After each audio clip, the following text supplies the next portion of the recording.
करते हैं आपकी वर्कशीट नंबर 36। तो पहले आप लोग इसे अच्छे से लेबल कर लेंगे, डेट डाल देंगे, क्लास सब्जेक्ट, अपना नाम, अपने टीचर का नाम लिख लेंगे। गुड मॉर्निंग मेरे प्यारे बच्चों, कैसे हैं आप लोग?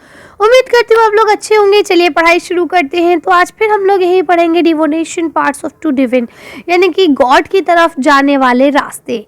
चलिए पढ़ते हैं। तो लिखा, dear children, the period after the 13th century there was a new wave of bhakti movement in the northern India.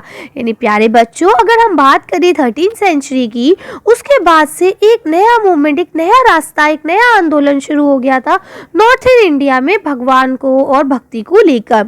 This was an era when Islam, Hinduism, Sufism, various strands of bhakti and Nath Siddhs yogis infuse one another। अब बोलते हैं कि इस situation में ये जो आपका era गया है, ये वाला जो आपका दौर गया है, इसमें इस्लाम यानी मुसलमान, हिंदू, सूफी, संत, योगी जो भी थे वो सब आपस में एक दूसरे से इंटरकनेक्ट हुए और सब एक दूसरों को इम्प्रेस करने लगे, है ना, अपने जो विचार थे उनको आदान प्रदान करने लगे। Today we will learn about some of this, और उन्हीं में से आज कुछ के बारे में हम लोग पढ़ेंगे, जिसमें सबसे पहले हमारे तुलसीदास जी आते हैं। तो लिखा है, Tulsidas conceives of God in the from Rama.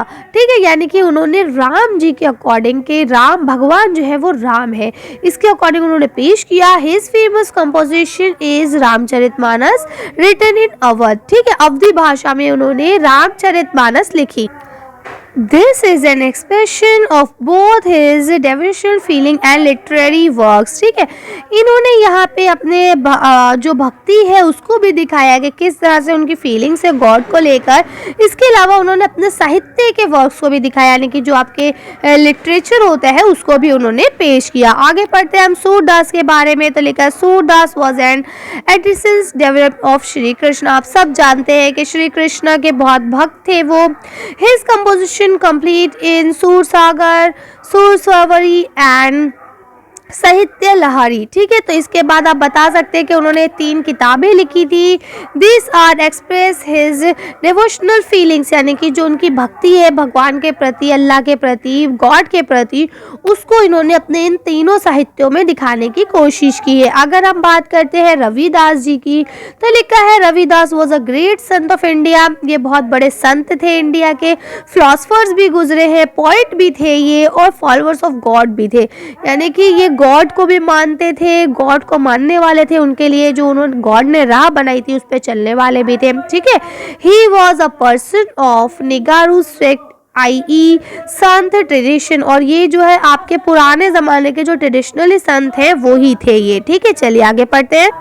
अब देखेंगे यहाँ आपका नेक्स्ट जो है दादू दयाल के बारे में। तो बताते हैं, दादू दयाल वॉज अ संत, ये एक संत थे। ही वॉज वेरी काइंड, बहुत ज़्यादा दयालु थे। ड्यू टू दिस, इसी की वजह से ही गॉट द नेम दादू दयाल, इसीलिए इनका नाम दादू दयाल, ठीक है, इसी वजह से इनका नाम दादू दयाल पड़ गया। ही राइट शब्द एंड साखी, और इन्होंने एक जो किताब लिखी उसका क्या नाम था, शब्द और साखी। ठीक है, हिज क्रिएशन इज रोमांटिक, और इनकी जो क्रिएशन थी जो इन्होंने लिखा है ये प्यारपूर्ण थी। ठीक है, यानी कि प्रेम से भरी हुई थी। अब हम बात करते हैं मीराबाई की। तो आप सब जानते हैं Mirabai was a Rajput girl, वो एक राजपूत गर्ल थी। She was married to the royal family of Mewar, और वो मेवर में शादी होके गई थी, राजपूत घराने में ही, रजवाड़े में, है ना। She was devote to Krishna, आप सब जानते हैं कि वो किस तरह से कृष्णा की भक्ति, और उन्होंने अपने आप को कृष्णा पे ही समर्पित कर दिया था। There is an expression of devote in her hymns, इसके ये जो इनके एक्सप्रेशन थे ये हम सब लोग जानते हैं कि किस तरह से उन्होंने अपने आप को कृष्ण जी पे निछावर कर दिया था। अब आपके फिल इन द ब्लैंक्स आते हैं।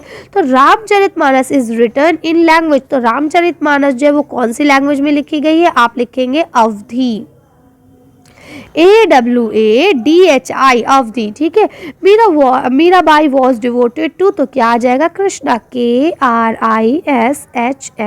कृष्णा। उसके बाद लिखा है शब्द एंड साखी रिटन बाय, तो ये किसके द्वारा लिखी गई है, तो आप लिख देंगे दादू दयाल, DADU, दादू, DAYAL, दयाल। ठीक है, तीनों हो गए। अब आपका चौथा जो है इसमें आपका लिखा है Surdas composition complete in and.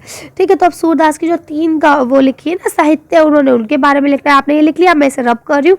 अब हम तीनों साहित्य लिख लेते हैं सूरदास की। तो पहली जो है वो सूर सागर है, SUR सूर SAGAR सूर सागर, इसमें आप सूर सागर लिखेंगे। दूसरी जो है उनकी वो क्या है, देखिए वो है आपकी सूर सावरी। ठीक है, इसको लिखेंगे। और उसके बाद आपकी जो तीसरी यहाँ लिखना है वो है आपकी साहित्य। ठीक है, साहित्य, आगे है आपकी लहारी।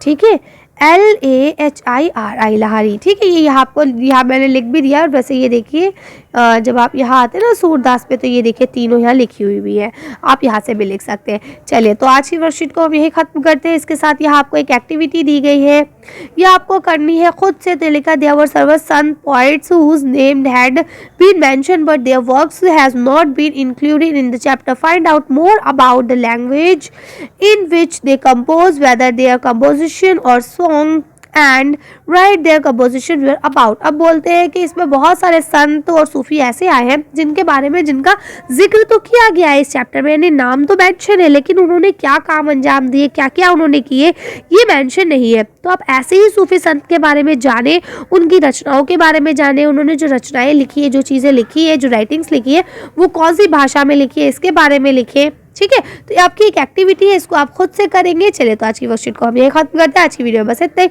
अगर आपको हमारी वीडियो पसंद आई हो तो प्लीज से लाइक और शेयर करें। अगर अभी तक आपने हमारे चैनल को सब्सक्राइब नहीं किया तो प्लीज हमारे चैनल को सब्सक्राइब करें। Thank you for watching.